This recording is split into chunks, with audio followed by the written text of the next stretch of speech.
Good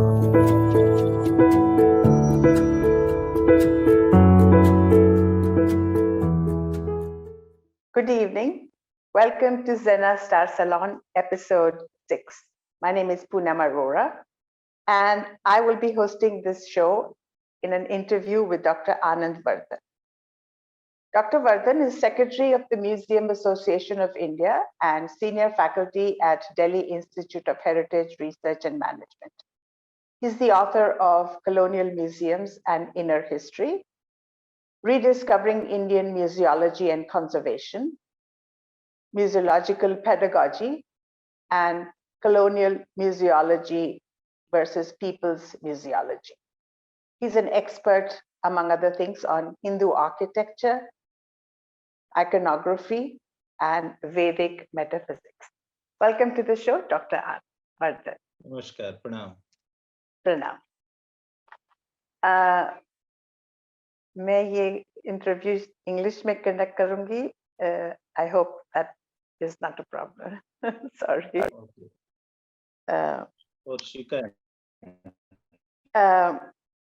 Dr. Vardhan, you've established colonial museums and curated and exported a rather primitive notion of India. People as savages with primitive practices, exotic aspects of Indian life, and a static understanding of civilizational time. This was meant to underscore the British rule of India as progressive, technologically advanced, and superior to the Indian races and Indian people. What we call the civilizing mission of the white man. In truth, it was, as we now know, an ideologically inscribed project meant to justify colonialism as good, and therefore good for the colonized, but not for the colonized. Good for the colonizer, but not for the colonized.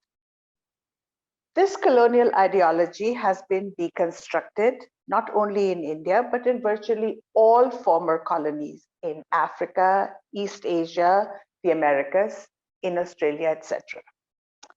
My first question to you is, what is the role of a different museology in decolonized cultures like ours today?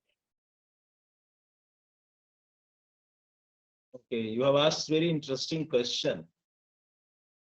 In fact, people believe that museum is a Western construct.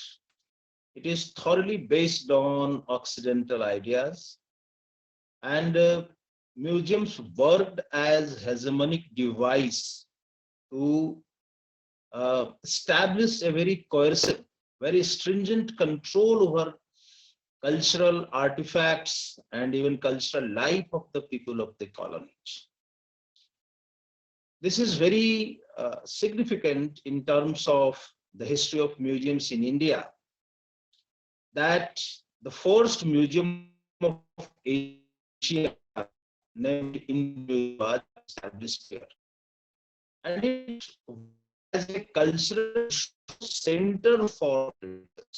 It was through different museums established in India that they carried away very precious collection of its museums, very precious collection which they somehow discovered by practicing antiquarianism or by adopting a method of salvaging objects from archaeological sites to established museums of that period.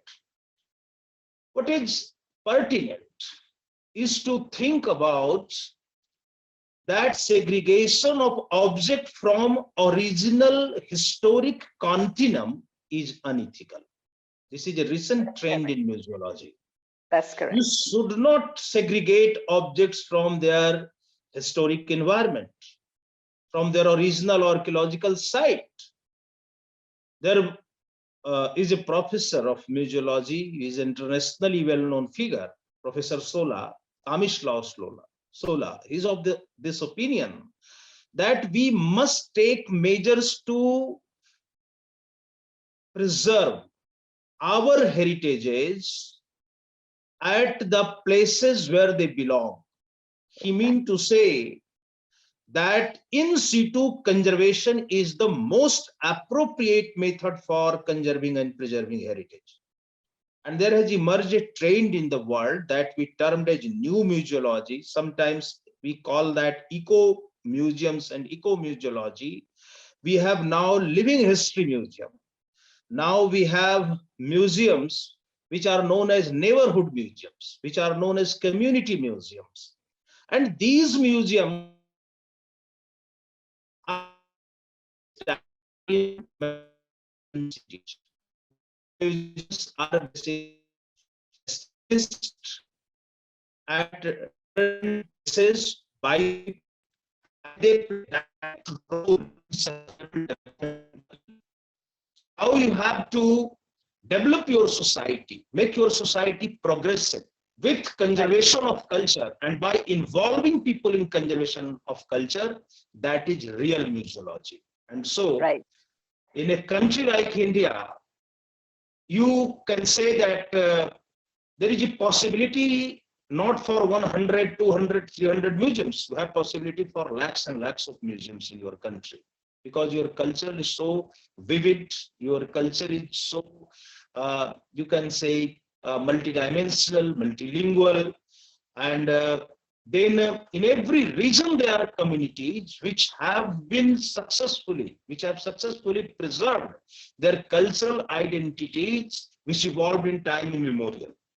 So India will have to rethink about new models of museum, which will be based on people's participatory methods.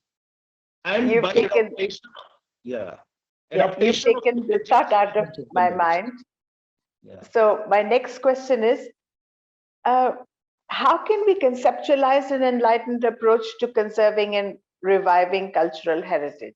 I know that you're saying that there are neighborhood museums, there are community museums.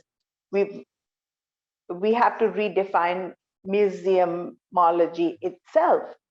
But how can we instill this idea in people who are not thinking in this way? I mean, I'll give you an example. I went to a school which was built on a site which is actually very, very close to the Humayun's tomb, and also very close to the Nizamuddin mosque. There were two historical structures on the site of my school. And in the course of the 5 or 6 years that I was at that school, both those sites were destroyed in order to make space for a bus stop and a horse riding field. So in my own educational context, I am witness to the fact that two historical sites were absolutely removed. We were gone in the summer holidays. When we came back, the sites had been removed. This is within living memory.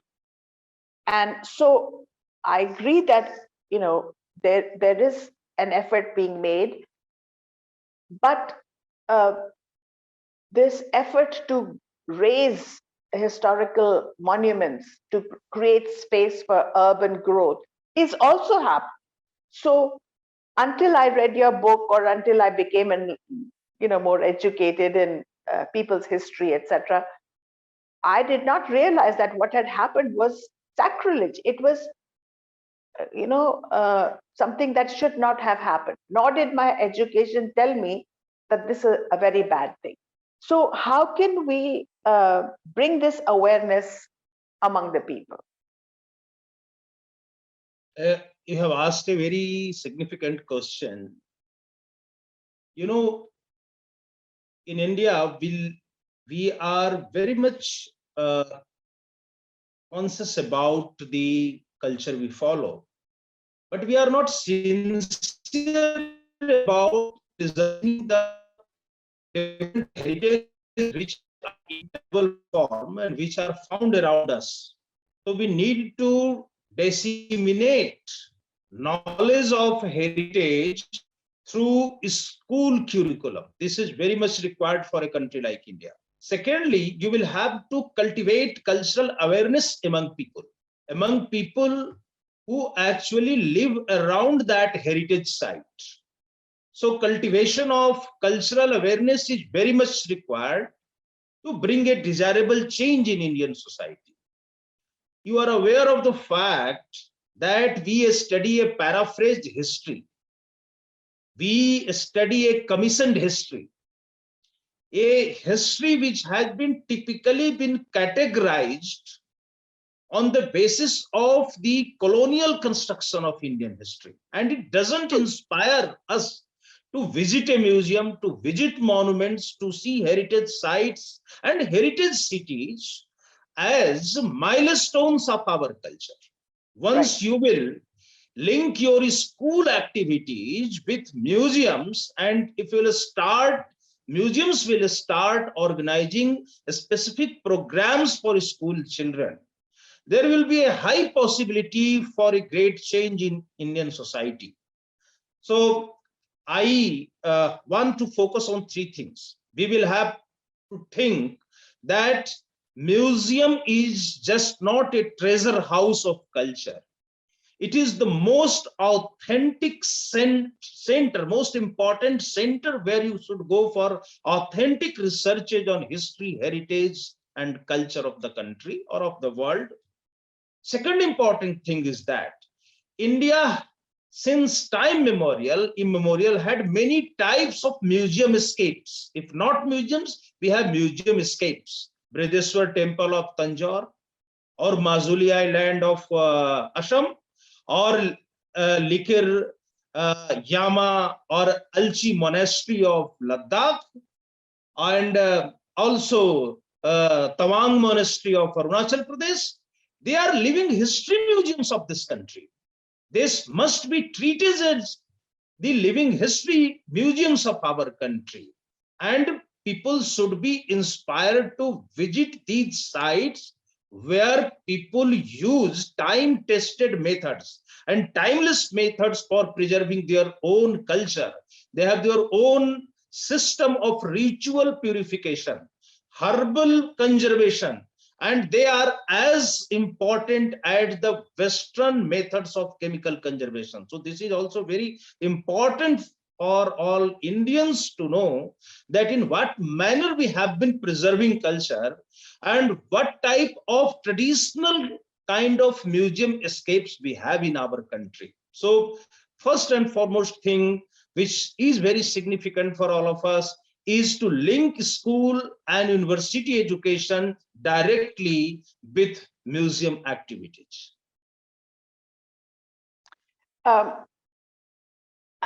We're on the same wavelength. I completely agree with you. But I have a slight doubt or a slight misgiving. If colonial museums were meant to bolster the notion of a superior race, which was the British, how can we guard against a different ideological agenda that is narrowly nationalistic? And I say narrowly nationalistic because I know that a nation is a new entity. Archives, libraries, museums, and historical sites are the building blocks of how a nation gets congealed, how it draws its and maps, how it draws its boundaries, what is inside the nation, what is outside the nation, who is a national citizen, who is not a national citizen. These are debates that are going on right now, not only in our country, but in other newly formed nations as well. So how can we prevent a different approach to museums, which is not in the service of a narrow nationalism? You know what I'm saying? Yes. In fact, museums do not promote necessarily very parochial kind of nationalism. It is very true that majority of countries in the world have national museums, and they talk about the heritages which exist within a well-defined geopolitical boundary. This is very true. And in Indian context also, we can say we have a national museum. And this focus on integrity and coexistence of people belonging to different demographic and cultural segments. This is very true. But we'll have to remember it. I'm giving one example. National Museum has wonderful collection of objects from Afghanistan and Pakistan. We have also some sculptures from the region of Bangladesh. So, if you are trying to paraphrase something on the basis of modern geopolitical identity that India is, it cannot be appreciated as a progressive idea. You will have to think in terms of the ancient cultures which belong to South Asia. And without a holistic understanding of South Asian culture, of prehistoric time or proto-historic time or early historic time, you will not be able to understand how the Indian culture had evolved with many of significant and magnificent elements that we have today. So museums should not promote parochial nationalism. Rather, they must consider heritage as objects which enlighten us regarding evolution of human culture all over the world. And so we have to remember that there have been foreign influences. I mean, India is not a monolithic entity. It doesn't go back just to prehistoric Hindu or Aryan or such demographics. There were constant migrations coming into India and leaving India. So it is a flow of cultural influences. So I'm sure you're agreeing with me, but I just want to sound that, we can't say that certain influences have to be, pulled from the root and thrown out, and other influences are indigenous, that they are out of this soil, and therefore this nation is of only one heritage or root or genealogy. So I just wanted to make that point. The thing that you just mentioned, which has fascinated me immensely looking at your research, is that there were practices of preservation and conservation that were woven alongside rituals of conservation. Whether these were manuscripts or artifacts or temples or just ordinary household things that we knew to polish and keep from rusting, or fumigating them in a way that pests don't get into them, etc., etc. They were plant materials, they were organic compounds, they were natural agents for preservation. Talk about how this preservation enterprise was ritualized. How did rituals of cleanliness and rituals of making a thing sacred repeatedly is very much part of our culture? Wonderful question. You have firstly focused on one issue, that India being a syncretic culture, being a composite culture, had shown immense strength in adopting things which were of foreign origin. But of course, Indians were very smart in Indianizing the things. They have given Indian name, they have added Indian fervor, they have idealized it with Indian philosophy, they linked it with Indian metaphysics. You can find hundreds of art motifs in India which are of Hellenic origin, Hellenistic origin, Persian origin, but India added significant meaning to that. And it included it through a method of mythification, through a method of evolving grand myths for that, and linked it to India. It is all about Indian communities also. They link with Ram, they link with Pandavas, but many of them are of foreign origin. They came from Central Asia or West Asia or from other parts of the world. The second important issue which you have raised, that how scientific methods of conservation were brought within the purview of ritual systems of sacerdotal practices. This is very interesting. I would like to tell you that India is one of those countries.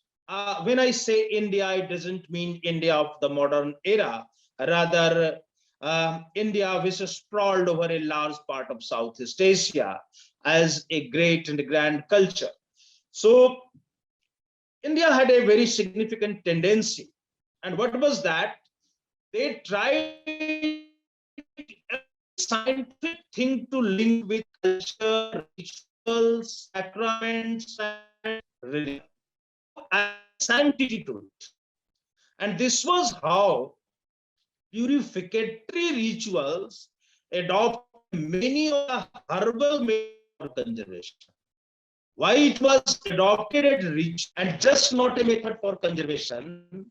Because once you make something part of sacerdotal practice and link it with God, goddesses, and temple rituals, what happens that you are inspired by your own instinct and your religious sentiment that this is a ritual and a grand ritual, it has to be practiced. For example, Kumbhabhishekam is a grand ritual practiced in Shiva temples of South India, and Thirumanjanam is practiced in Vaishnava temples.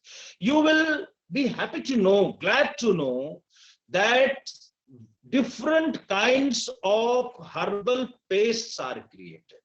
You know, made of haridra, turmeric, and karpur, camphor. They also use ilaichi. They also use long and many other, materials which were available in India. And many of them are very good preservatives.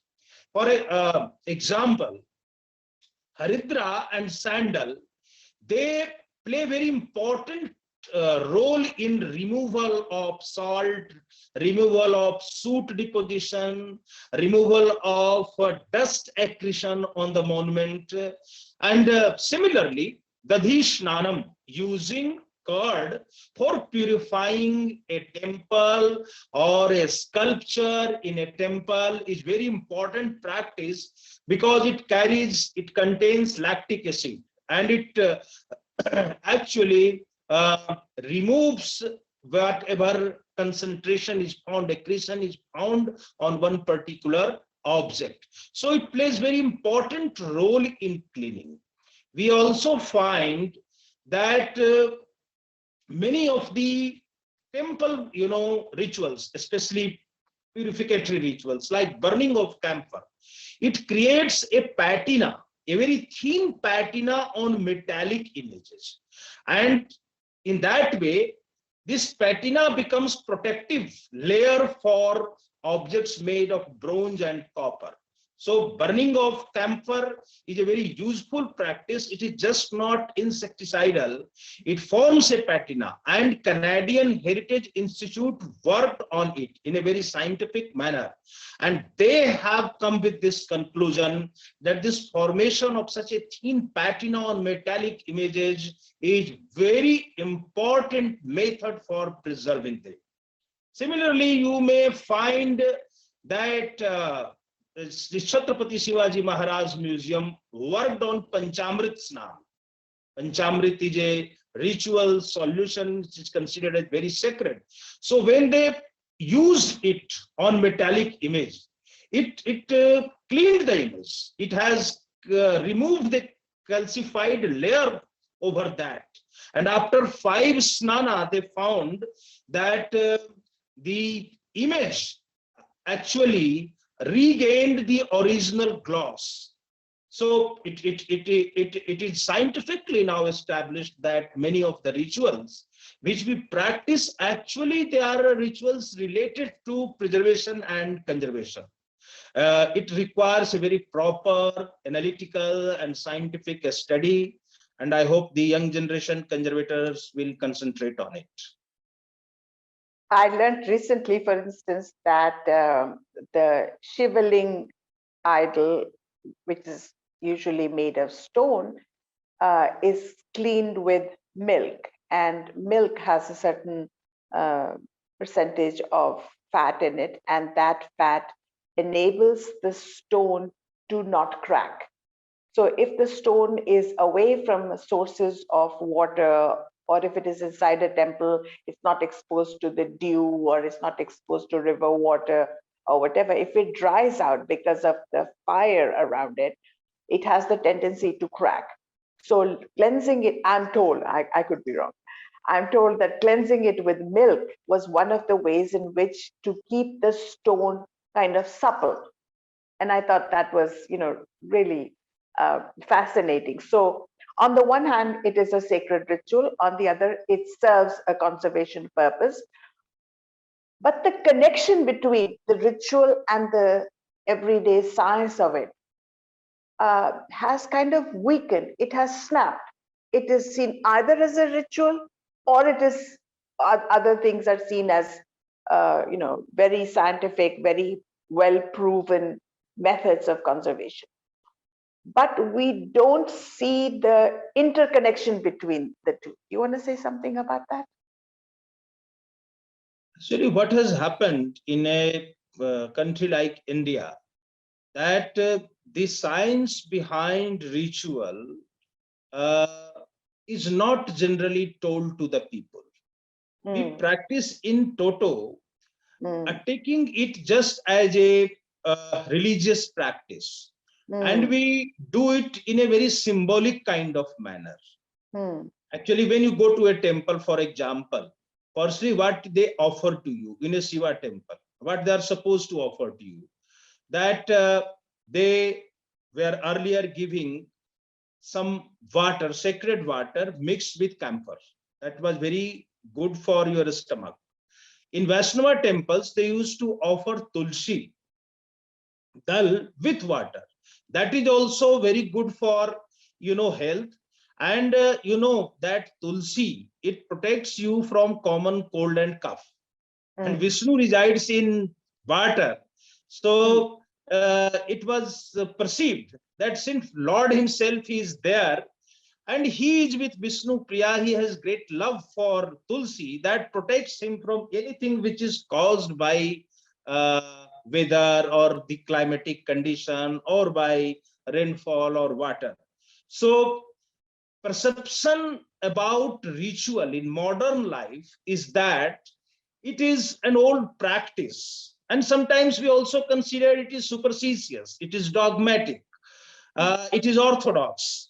That is not the fact. We will have to realize that how sacred food was prepared in temples like Puri, how they were made in utensils and different kind of terracotta pottery, and by a well-defined ritual method, food was prepared and it was offered to the common people.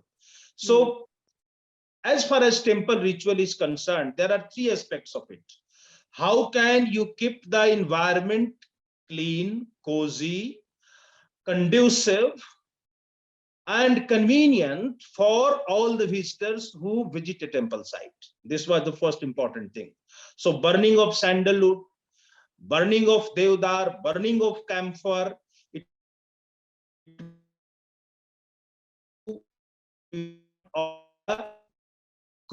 environment. This is one significant thing. Second important thing, what temples are as prasad, it will have herbal and medicinal value. And third important thing is that if you are going in temple for yogic, meditative concentration, it must enlighten you, relax you, and you must raise the environment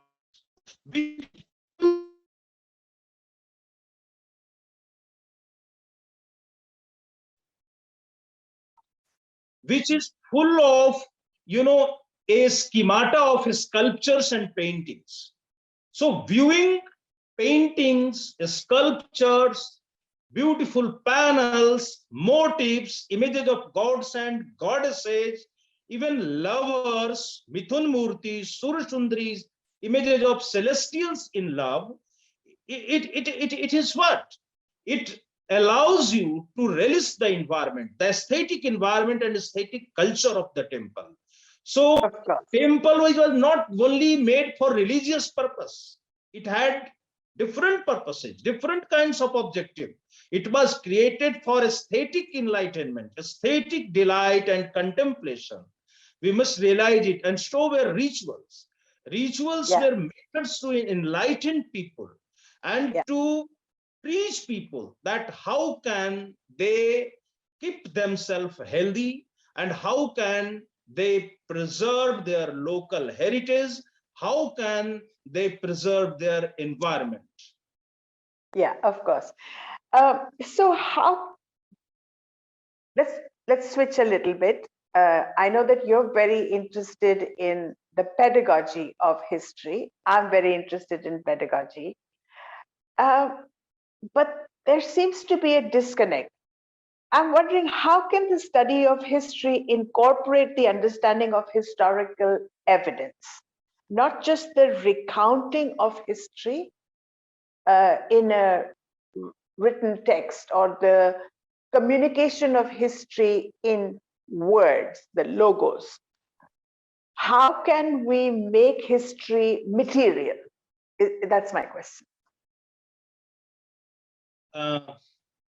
I believe that history has become so complicated, because of multiple regions.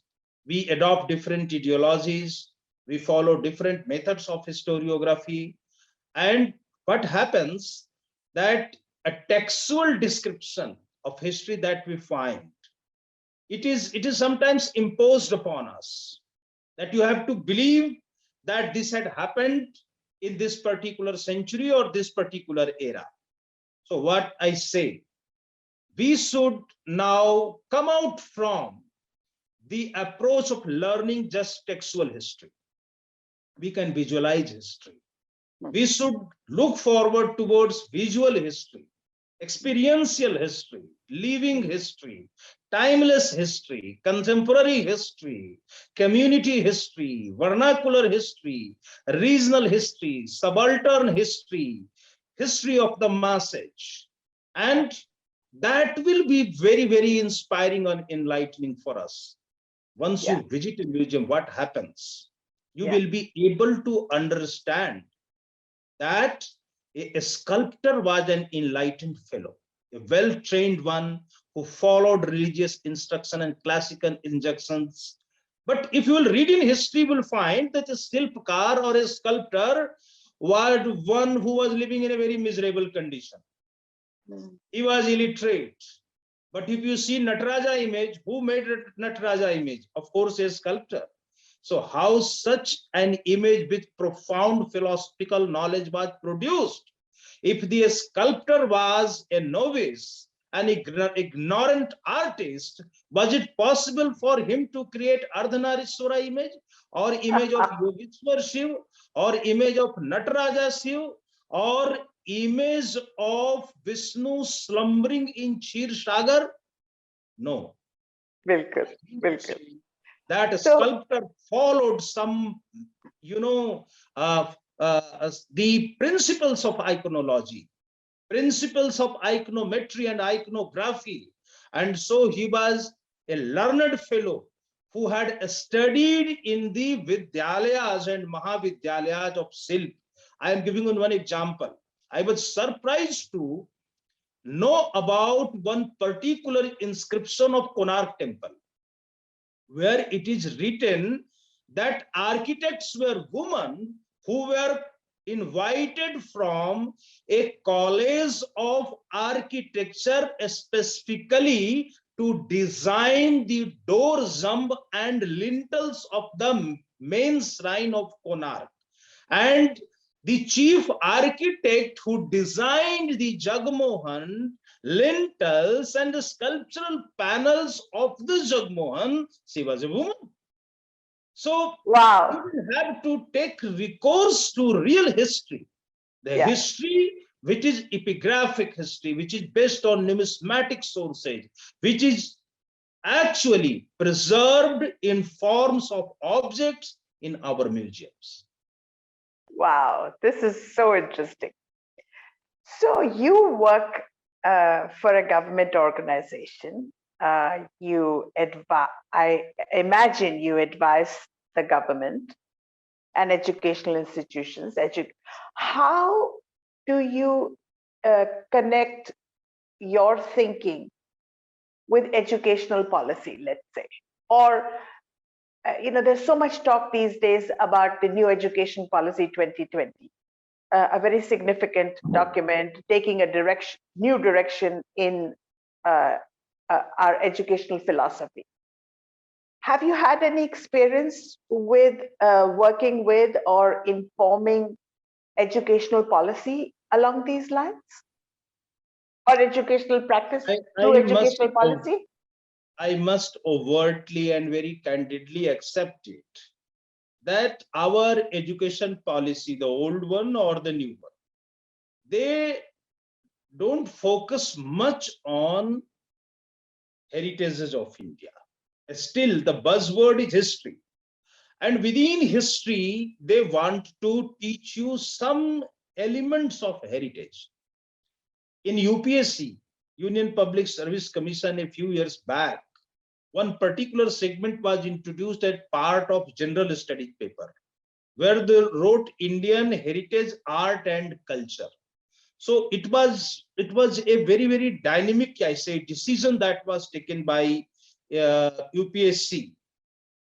And I think that UPSC has asked many questions related to metaphysics, philosophy of art, ontology of art, epistemology of art from students who are appearing for UPSC examination.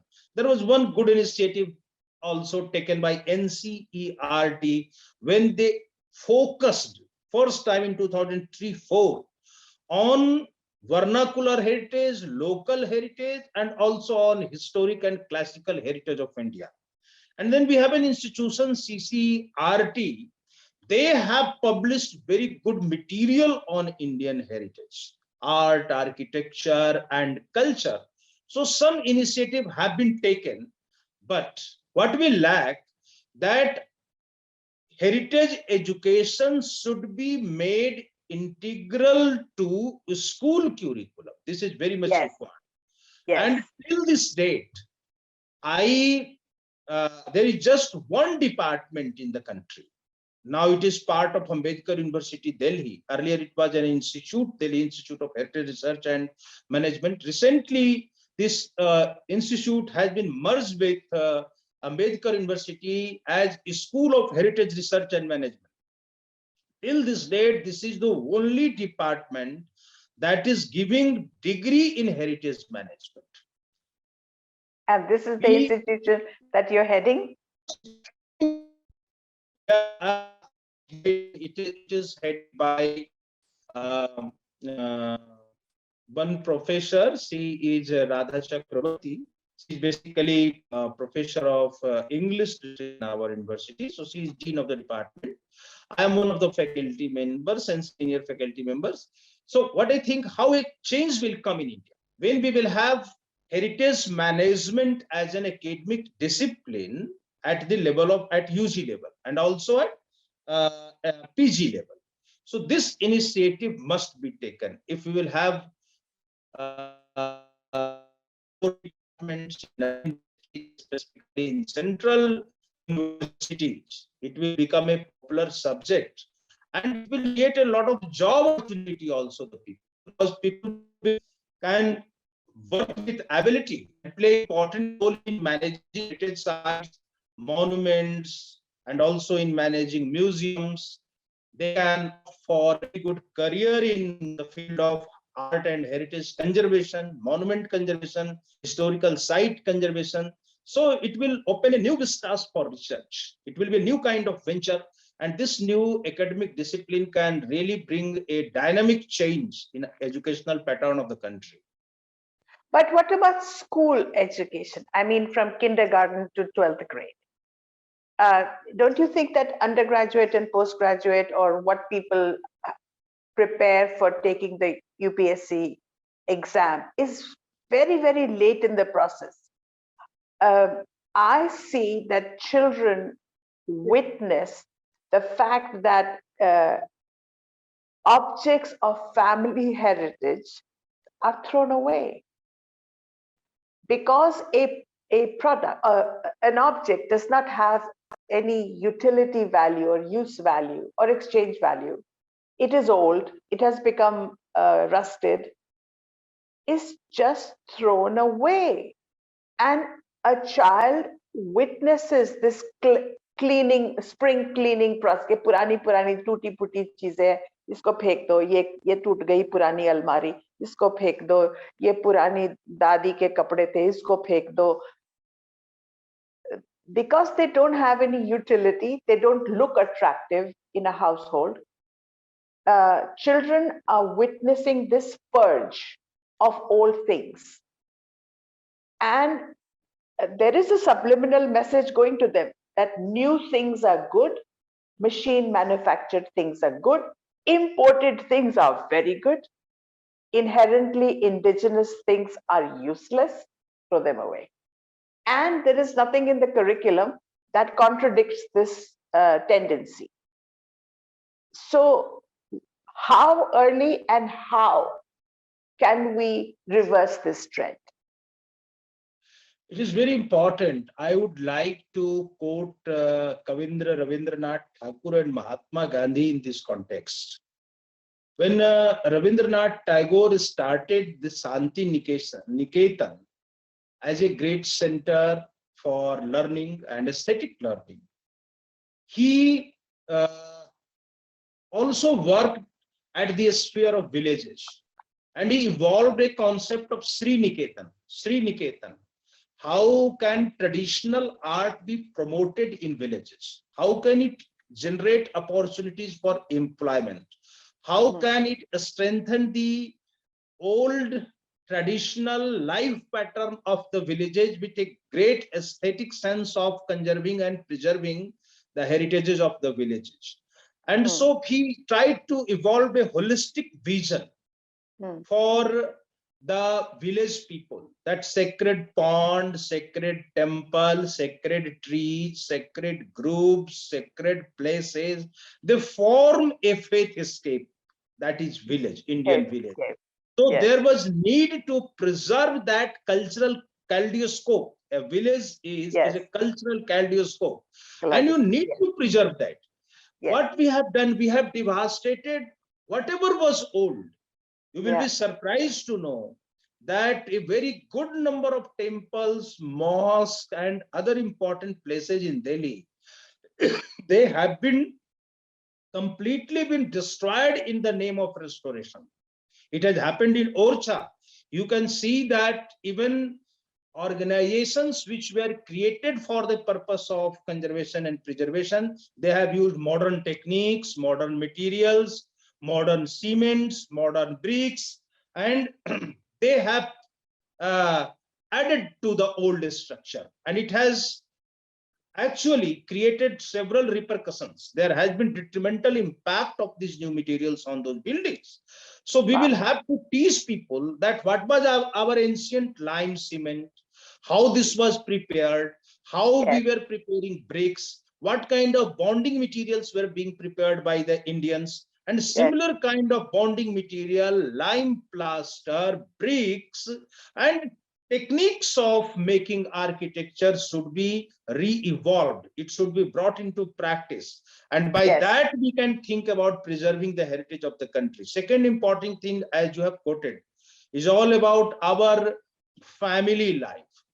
Earlier, what I have seen, what I have visualized, that people were very sincere about preserving old jewelry or old saris or old textile and tapestries, quoting that it is of my dadima, grandma, and grandpa, like that. But this trend has unfortunately vanished out. Yeah. We now have started considering that what is an industrial product is a better product, or is rather the Yes. best product. We Yes. were making many things at home in our family. They were Yeah. useful, they were beautiful. And Gandhi once said in a very pragmatic manner that handicraft is important not only in aesthetic sense. What is important is emotion. What is important is sentiment. And Yes. a product made by mother is not only a hand-woven textile. It is actually permeated Motherly love. with Yes. sentiment of a mother or Yes. sentiment of a grandmother. Yes. So I don't want these sensitive nerves to die. Yes. Yes. We seem to have run out of time. That Even sensitive nerves should not die. They yes. should not die. They must work, and Yeah. it creates a bonding between different persons of one particular family. When Gandhiji visited a textile museum, you will be surprised to know what was his comment. He said that there should be textile museums where weavers must work. I don't want a textile museum without weavers. So he was talking about living history museum in his Yes. own way.